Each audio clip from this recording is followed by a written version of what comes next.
Good morning. It is Hump Day Happy Chat time. I'm Valerie Shepard, and I'm joining you today from offsite. I'm not at the Center for Mindfulness and Self-Mastery. I am offsite. Mystery. Haha. Anyway, it's Wednesday, the last Wednesday in February. We are so excited coming at you today with a topic that is really one of my favorites. I said lots of reallys there, huh? Who am I proving things to? It's one of my favorites. So if you know me from my many walks of life, you know that laughter is something that's really important to me. And I'm excited. So today we're going to be talking about getting your laugh on. And laughter is important from a self-mastery perspective, right? So self-mastery, what is that? Mastering you in your life so that you can exquisitely manage whatever your life brings your way. Exquisitely manage, meaning in a way that supports you, in a way that invigorates you, in a way that enlivens you, and most importantly, in a way that sets you up today. Your responses, your reactions, your decision-making in a way that sets you up for today being a catapult. It's like a continuing journey toward what you want. And when we're not in self-mastery, what we can create in this moment today in response to what's going on around us is actually the antithesis of what we want. It actually holds us back, keeps us down a little bit. It actually creates a scenario where we don't feel like things are right with the world. Self-mastery is also the way that you shift your lens to understand there's a difference between what you're experiencing and what's really going on, depending on how awake and aware you are with what's going on. So self-mastery is so critical to this idea of happiness. People ask me sometimes, it's like, well, I just want to be happy. Why do I have to do all this self-mastery work? Why do I have to understand what's going on within me? Where does self-awareness play in? Well, on my journey that started everything that I'm doing today, which was over 10 years ago, was a realization that a lot of the things that I thought were keeping me out of my happiness, holding me down, putting pressure on me, were me. Like my decisions around how much stuff I put on my schedule. Well, guess what? When I'm looking at my schedule and feeling overwhelmed by my schedule, it's really me. When I'm like, oh my God, somebody's calling me, I can't answer their phone right now, but then I pick it up and I get frustrated with them, which I have done. It's not them, it's not their fault. They didn't do anything but call. How could they know that I'm in this situation that is like, bah! And I probably should have just not picked up the phone. So self-mastery is the thing that allows us to look at ourselves in love, in compassion, in tolerance, in peace. Allows us to look at ourselves and really see, oh, gee, well, that wasn't my best decision. What now? So what? Now what? That wasn't my best decision. Now what? So self-mastery is the name of the game. If you want happiness, you want wholeness, you want fulfillment, you want success, master this instrument, this magnificent instrument that I am. And then I create from that mastery. Okay. Self-awareness, self-acceptance, and self-love. People, get into it. Get into it. So laughter. Today's topic is get your laugh on. Why? Why is it important to laugh? I love laughing. Why is it important to laugh? And I just got off of a laughter call. I'll tell you more about how you can be on one of those later. So laughter. Let's talk about it from a scientific perspective for a couple of minutes. I write about this in my book, gelotology. Gelotology, not the study of gelatin, jello. The science of laughter is what gelotology is about. It was started being studied in 1960 by a person named Norman Fry, who was a psychologist at Stanford University. And he was driven into this, like, he's considered the father of gelotology. And he started studying it because he wanted to understand the physiological effects. What does laughter do to people physiologically? The experiments that he crafted demonstrated that laughter does a whole bunch. It stimulates the body's major systems, like really actually have a positive effect on us and our psyche, our physiology, our experiences. It's like a little perspective shift. It's like it lightens us up. I always talk about lighten up and let go. And laughter creates the mechanism for a lot of stuff exiting.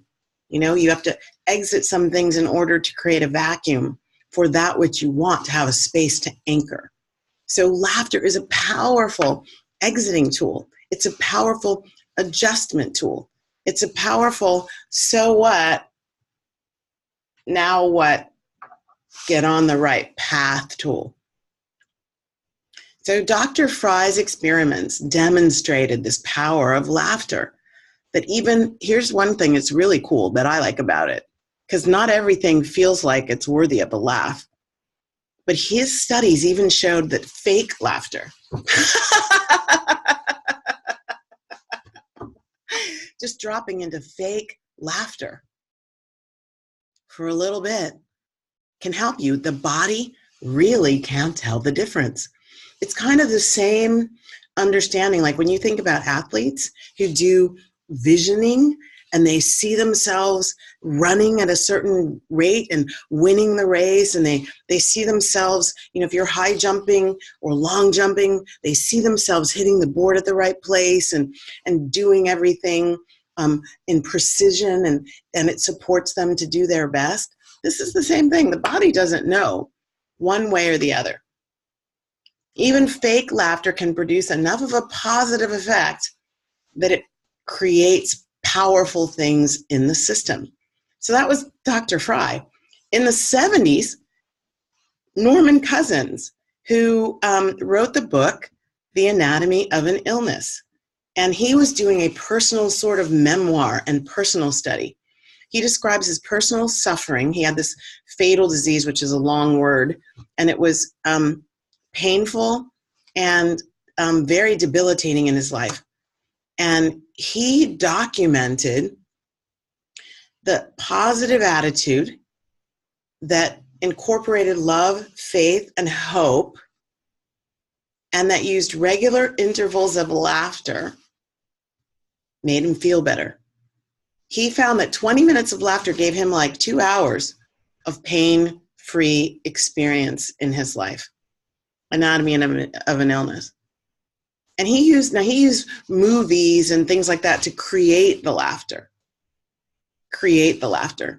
But here's a quote from him. I made the joyous discovery that 10 minutes of genuine belly laughter had an anesthetic effect and would give me at least 2 hours of pain-free sleep. And these two gentlemen and the work that they did spurred lots of other stuff on laughter. You know, I'm a certified laughter yoga practitioner, laughter yoga leader. Laughter yoga is a practice that was created in Mumbai, India, by a medical doctor, Madan Kataria, a little alliterate backwards there, Madan Kataria, 20 years ago now. It's studied, it's played in laughter groups all over the world, thousands of them, and it's building on this idea of mirthful laughter, so laughter that doesn't have an object. And we play games, and they're kind of silly. But it also is about just laughing. We end each laughter yoga session with a laughter meditation, which is we just get together and laugh. So let's try that for like a minute. Let's see if you guys can go for 1 minute. Just start laughing for no reason.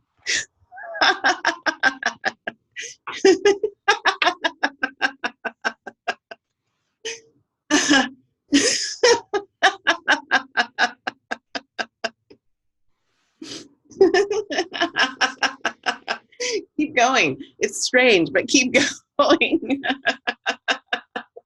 We probably have only gone 20 seconds, so keep going.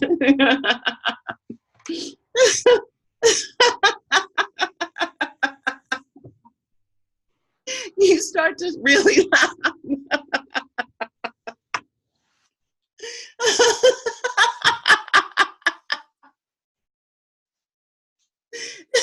You can actually get six-pack abs from laughter.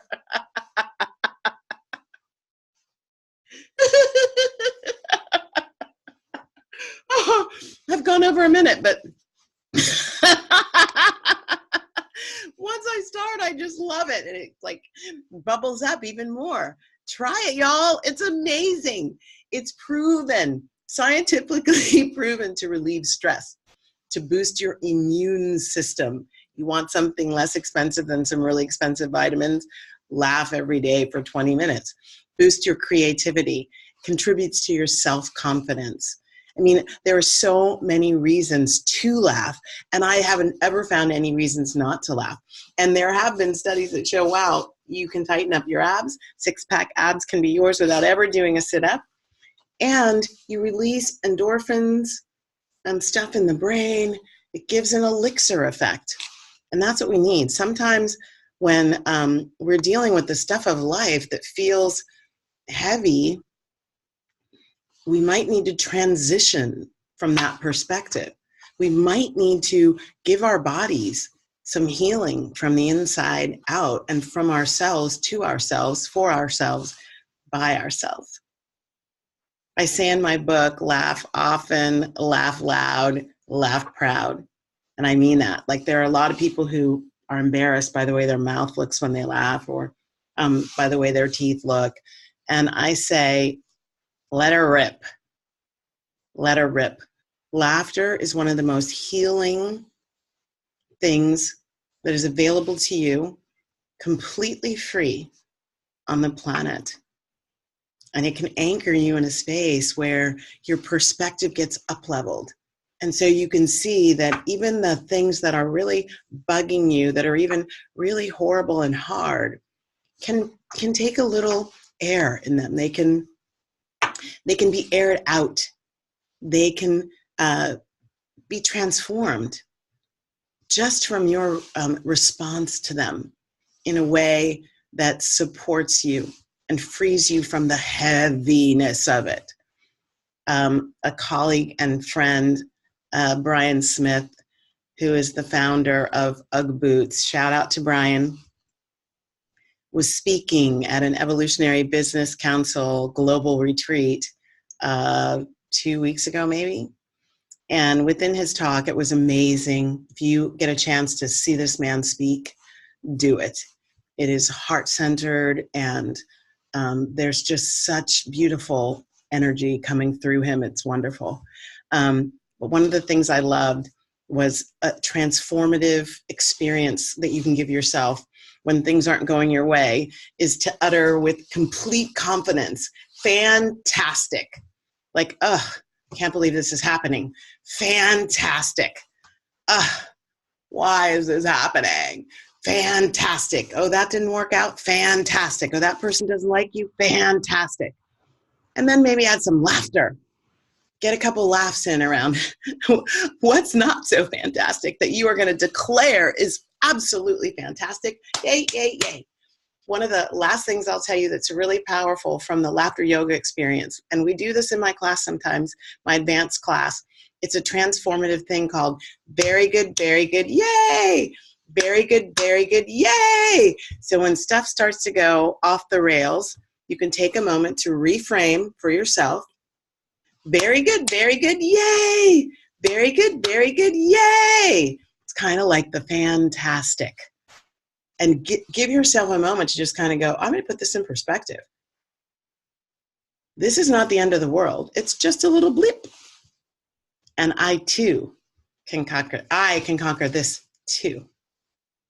This too will pass. And I'm going to help it pass by getting my laughter on. So here are some really cool quotes I like about laughter. Sometimes crying or laughing are the only options left. And laughing feels better right now. That's from Veronica Roth, who author of Divergent. Here's another one from Lucy Maud Montgomery, who wrote Anne of Green Gables. Life is worth living as long as there's a laugh in it. And then this last one is a proverb. The body heals with play, the mind heals with laughter, and the spirit heals with joy. And interestingly enough, scientific studies prove that laughter can give you access to all of that. So this is my encouragement and invitation to you to get laughter into your life every day. And I have a suggestion that can help you. I have a certified laughter yoga colleague who has been leading a laughter meditation on Monday through Friday at 8 a.m. Pacific. And you can get on, there's really no talking.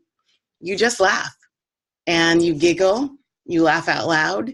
It's 20 minutes. You don't ever have to introduce yourself or say anything. You can get on, laugh, get off. At the end of the call, if you'd like to say who you are and where you're from and that, you can, but you don't have to. So I encourage you. Celia Ferran is her name, 8 a.m. Pacific, and here's the number, 605-475-3200. 605-475-3200 is the number. I'll put it in the box too, in the comment section. And you need the code 523-391#. 523-391#. The only other announcements are the next Happier Camper Masterclass is tomorrow night, 5:30 p.m. Pacific. Go to happytobeme.net. There's the masterclass information there. You can register and get the information to meet me on Zoom for the masterclass live. And then something exquisite this way comes. It's at 1440 Multiversity in June. We're having a coming out party. It'll be the first live weekend, all solo Valerie retreat since the stroke. It's a dream come true to be back doing retreats as me. And that next one is coming up in June. And I will be talking more about it in the coming weeks. You can go to tinyurl.com, SOAR 1440 and a U. SOAR, SOAR 1440 and the letter U. Very exciting, very exciting. Thank you so much for joining me. This has been Valerie Shepard, off-site at a remote location for the Hartley Center for Mindfulness and Self-Mastery and Wednesday's Hump Day Happy Chat. Many blessings. Please share. Bring some joy into someone else's life today. Many blessings. Bye now.